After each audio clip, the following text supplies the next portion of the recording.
This is part 4 of set 6 of our Values and Majorship Enhancement Drills. Let's continue.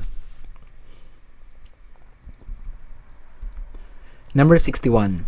This is the first philosophical approach that takes into consideration the three learning types: auditory, visual, and kinesthetic learning of students. Letter A, naturalism. Letter B, progressivism. Letter C, essentialism. And letter D, perennialism. Your answer should be letter B, progressivism.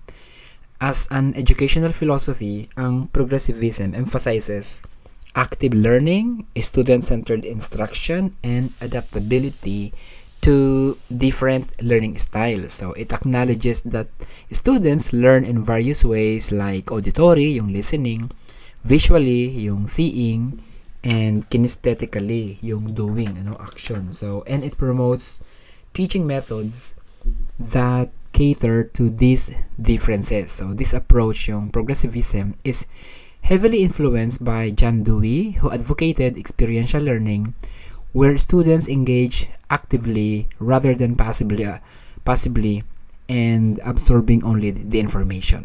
So yung multiple intelligences theory ni Howard Gardner later reinforced this idea that learning should be personalized to individual strengths and principle aligned with progressivism. So, yung principle ng multiple intelligences theory ay align sa progressivism. So, progressivist educators use interactive activities like group work, hands-on experiments, and multimedia resources to accommodate different learners. So, this makes it the first philosophical approach to systematically consider the diverse learning styles. So yung letter A, naturalism, which is championed by Rousseau, emphasizes learning through direct interaction with nature and personal experiences, but does not explicitly categorize learning into auditory, visual, or kinesthetic styles.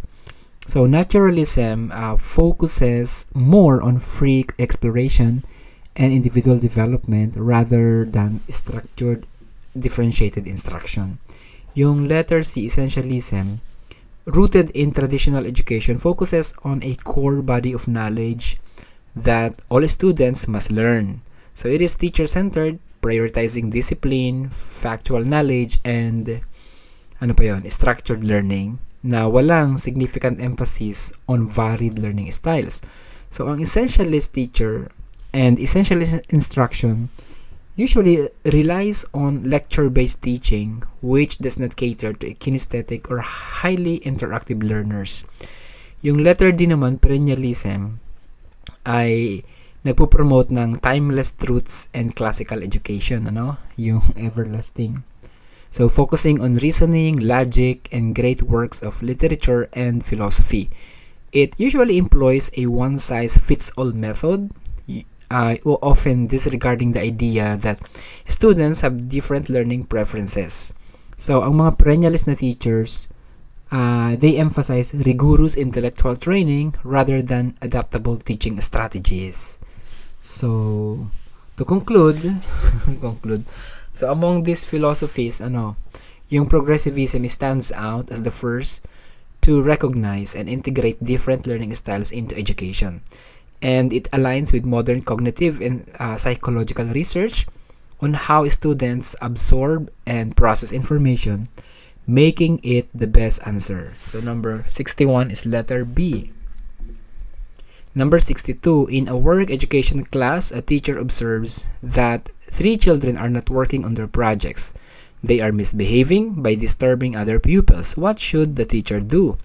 Letter A, send the children out of the classroom. Letter B, force the children to work on their projects.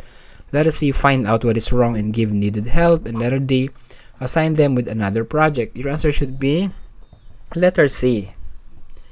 Of course, if we are the teacher, we will force the children to work on their projects. Pero dahil values education ito, dapat mabait tayo. So the correct answer is letter C.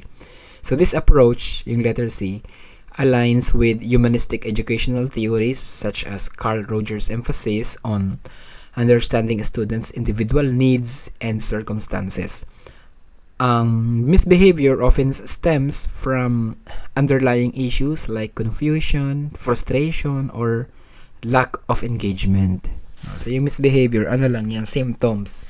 Meron yan mas malalim na pinaghuhugutan. So, by addressing these root causes, the teacher fosters a supportive learning environment and redirects the children's behavior productively. Yung letter A kasi, send the children out of the classroom. Removing the students only avoids the problem and deprives them of learning opportunities. Yung letter B, by force, coercion could lead to resentment and does not address the reasons behind the behavior. Yung letter D naman, simply changing the task without addressing the underlying issue, yung pinaka-root, might not solve the problem and could lead to repeated misbehavior. So number 62 is letter C. Number 63, what is the direct inculcation of the adult's value upon the young? Letter A, value clarification. Letter B, modeling. Letter C, laissez-faire. And letter D, moralizing. Your answer should be letter D. Moralizing involves directly teaching and instilling specific values and behaviors in our young children or young individuals. It reflects the educator's or society's effort to shape the child's moral and ethical framework by explicit instruction. Yung letter A, value clarification, encourages individuals to reflect on their own values rather than directly imposing values.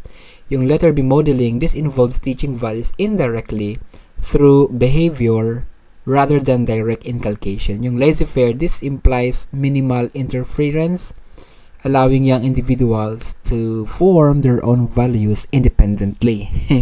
So number 63 is letter D.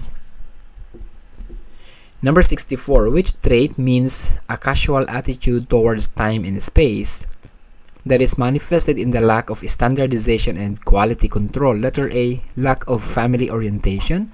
Letter B, lack of discipline. Letter C, lack of hard work. And letter D, lack of creativity. Your answer should be lack of discipline. Yung casual attitude towards time and space often reflects a lack of discipline, diba? As it demonstrates an absence of structure, attention to detail, and commitment to quality. So this is a key challenge in achieving efficiency and productivity.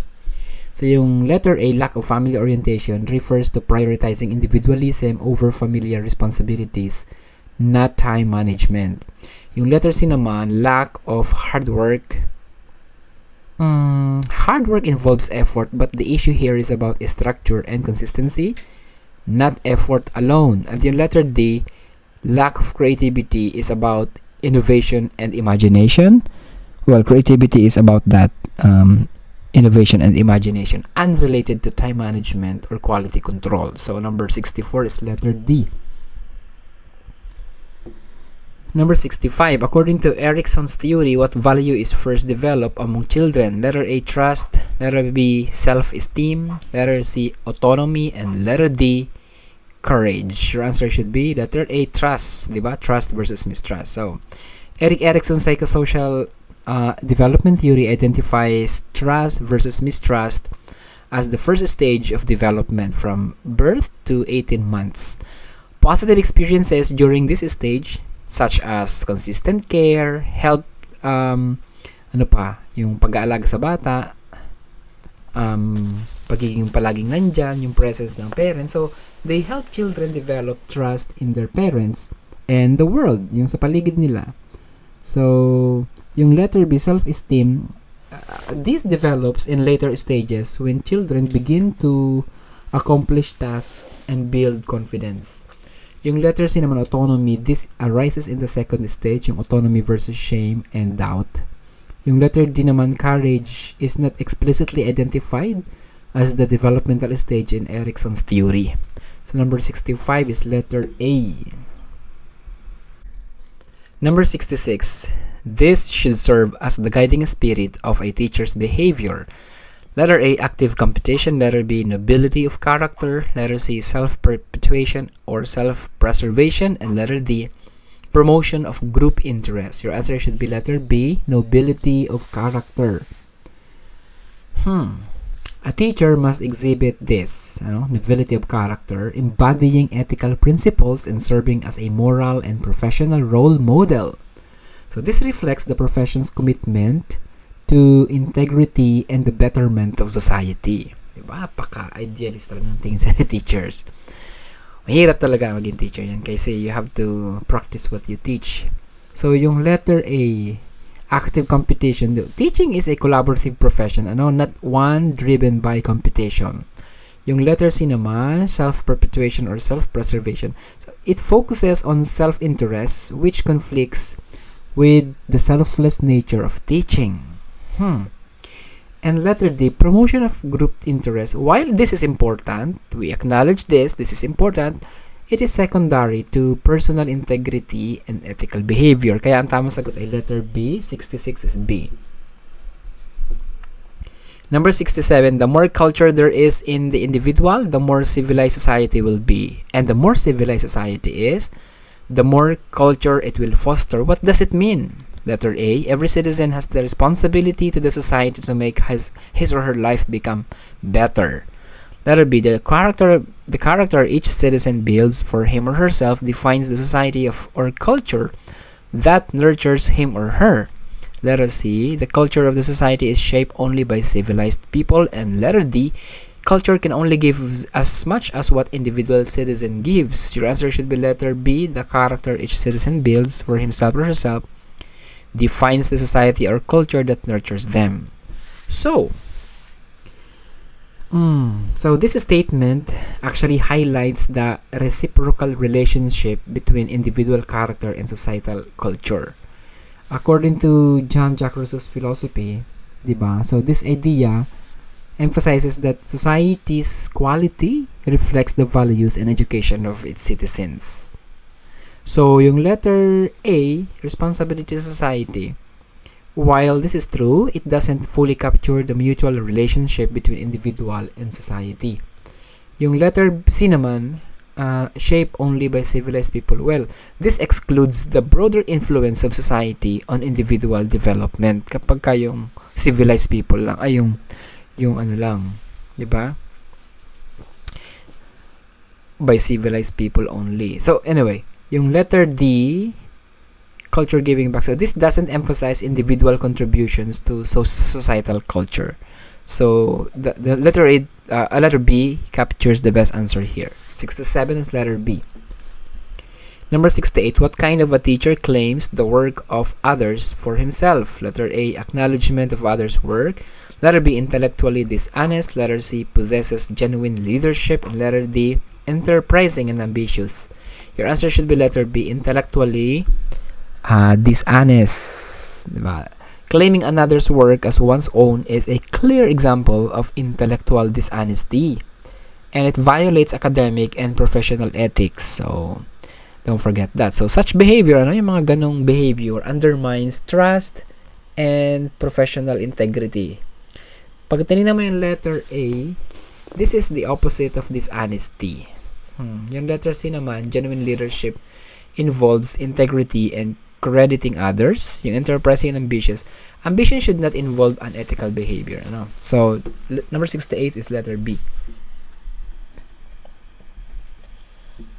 Number 69, the Filipino is highly westernized as shown in his music, way of dressing, and manner of speaking. All this prove that a Filipino is open to outside influence. Unfortunately, however, he lacks blank, letter A, the basic consciousness of his cultural core. Letter B, the capacity to absorb good practices from outside.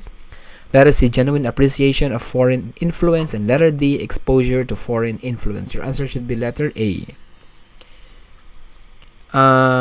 While being open to external influences, retaining awareness of one's cultural identity ensures balance and authenticity. So again, while being open to external influences, retaining awareness of one's cultural identity ensures balance and authenticity. So dapat aware tayo sa ating cultural identity para may balance. So without this, there is a risk of cultural erosion. We're lost. We are lost. Ano ng culture natin kapag ganun? We don't have a cultural core anymore. So yung letter B, capacity to absorb good practices. Ang mga Filipino, we absorb positive influences but may lose our cultural identity if we do that all the time. Yung letter C, genuine appreciation of foreign influence. Well, openness implies appreciation. It's okay. And yung letter D, exposure to foreign influence. So, Filipinos already experience significant exposure, no? So, ang best answer is letter A. 69, letter A. 70. This trait refers to just waiting to be told what to do, reliance on others, complacency, and lack of urgency. A. Extreme personalism. B. Camaraderie. Letter C. Flexibility. And letter D. Positivity and lack of discipline. And that is your answer here.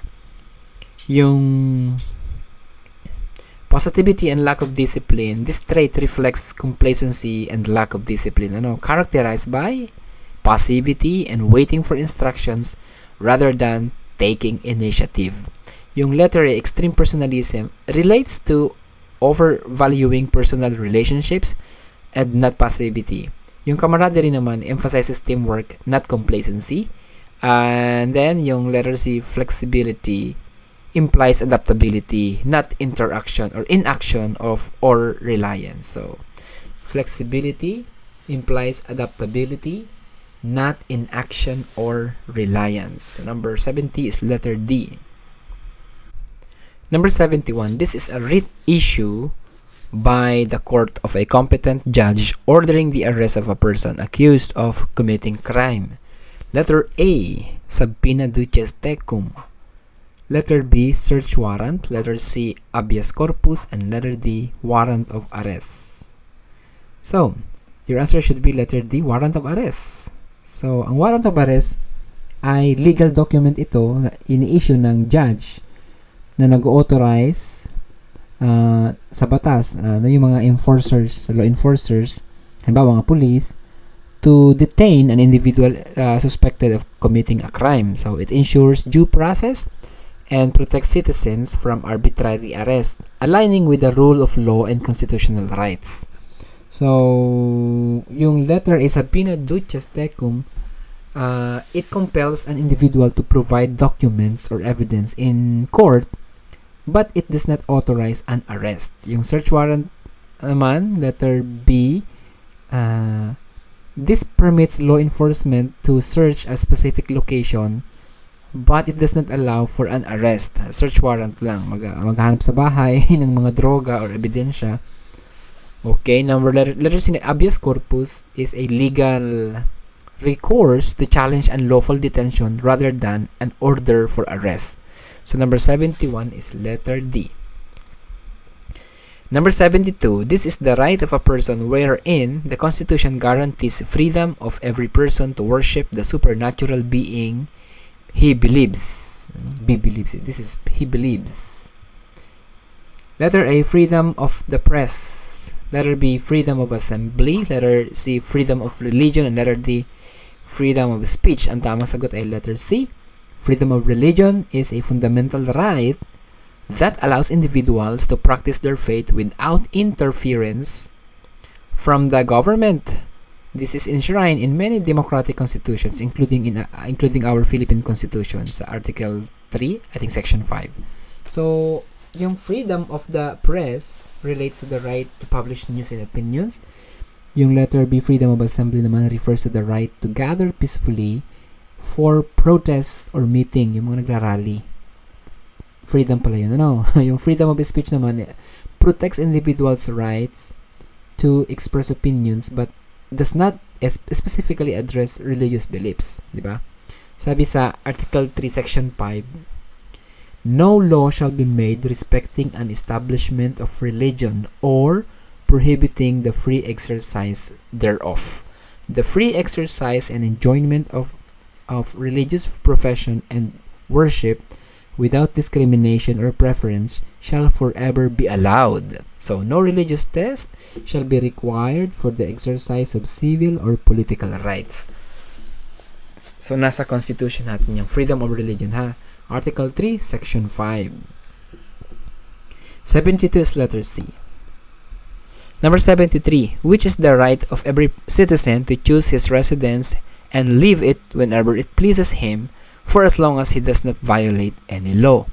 Letter A, right to due process. Letter B, freedom of expression. Letter C, liberty of abode.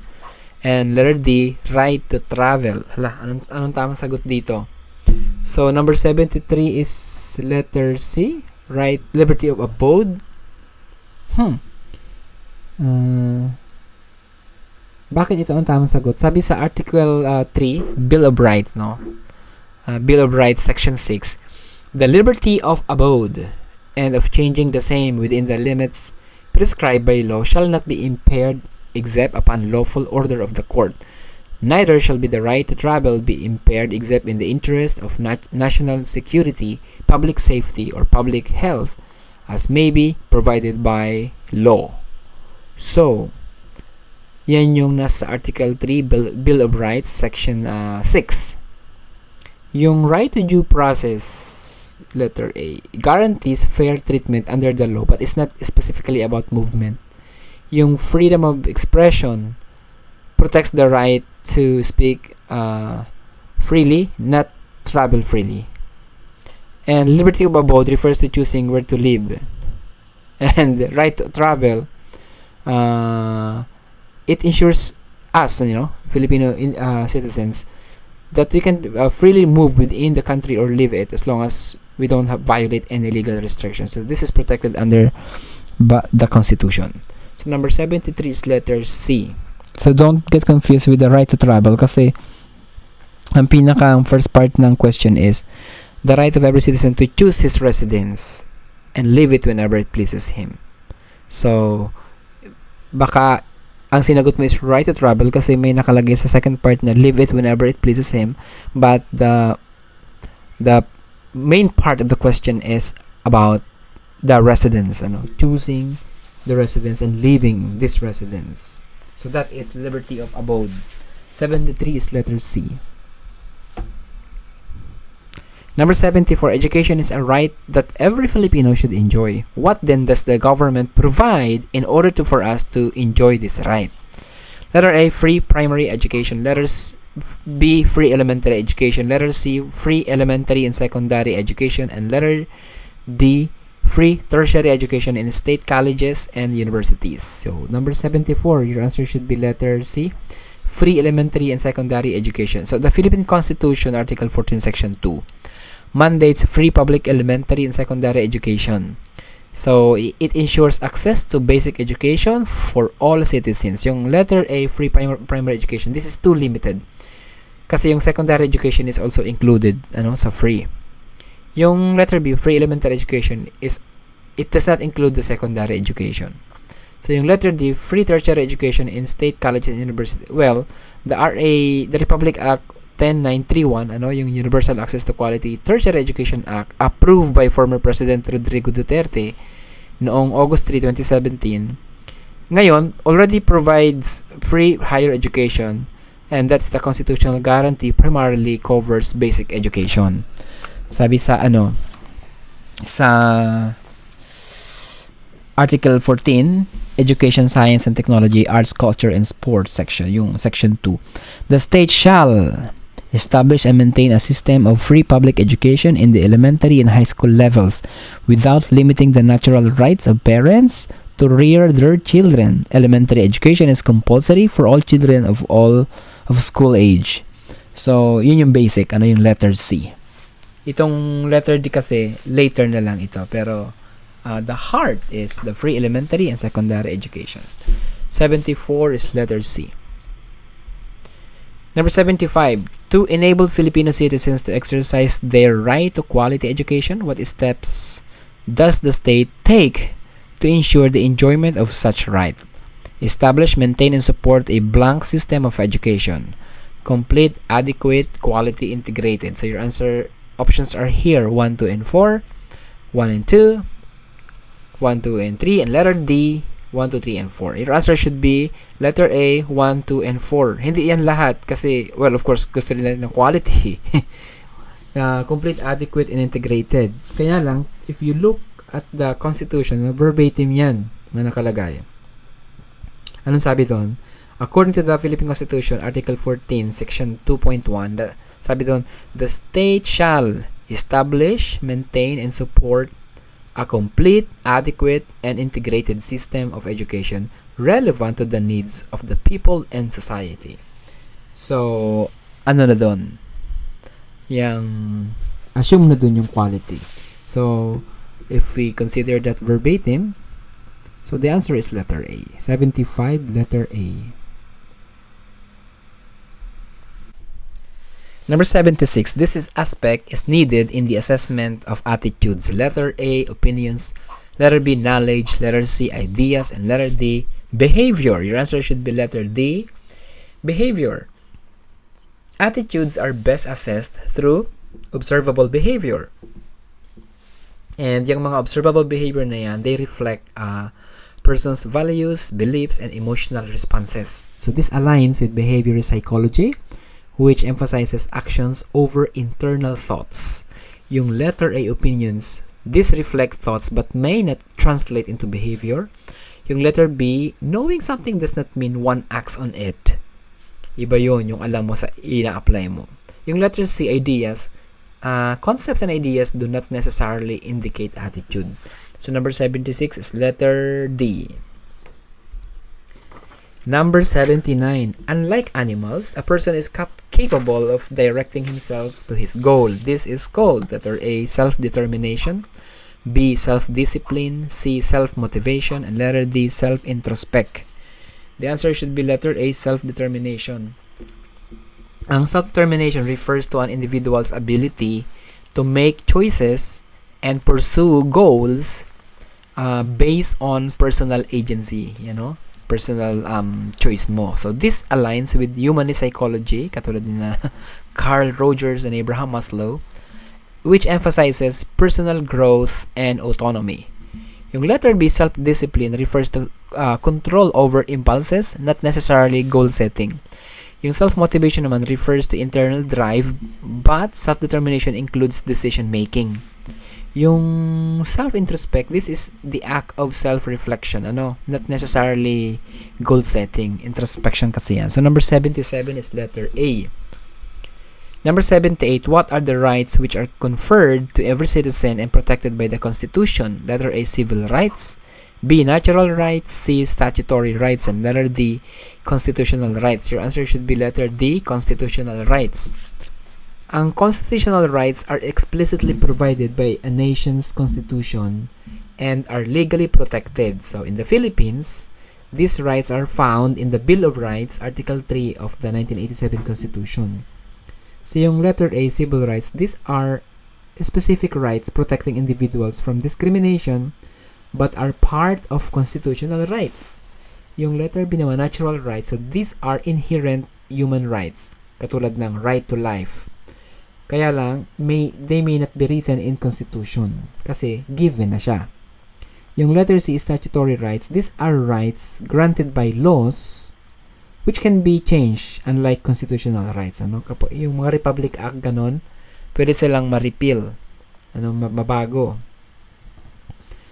Unlike ng Constitution, talagang na yan, solid foundation. So number 78 is letter D. 79. These are rights possessed by every individual, not granted by the state, for they are bestowed upon him by God, so that he may live a happy life. Letter A, constitutional rights. Letter B, religious rights. Letter C, natural rights. And letter D, social rights. Ang tamang sagot dito ay letter C, natural rights. Ang natural rights are inherent and universal. They are existing independently of government, and usually, they are linked to natural law philosophy.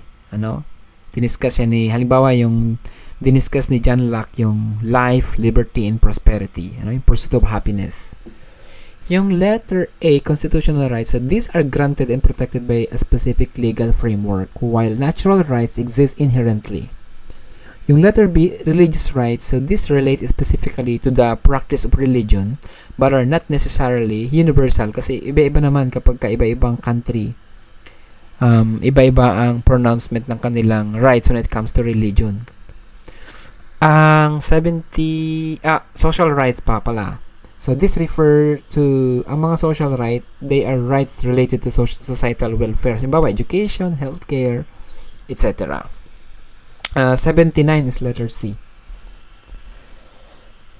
Number 80, the third sex feelings may be attributed as letter A, physiological, letter B, physical, letter C, psychological, and letter D, sociological. Ang tamang sagot dyan, letter C, psychological.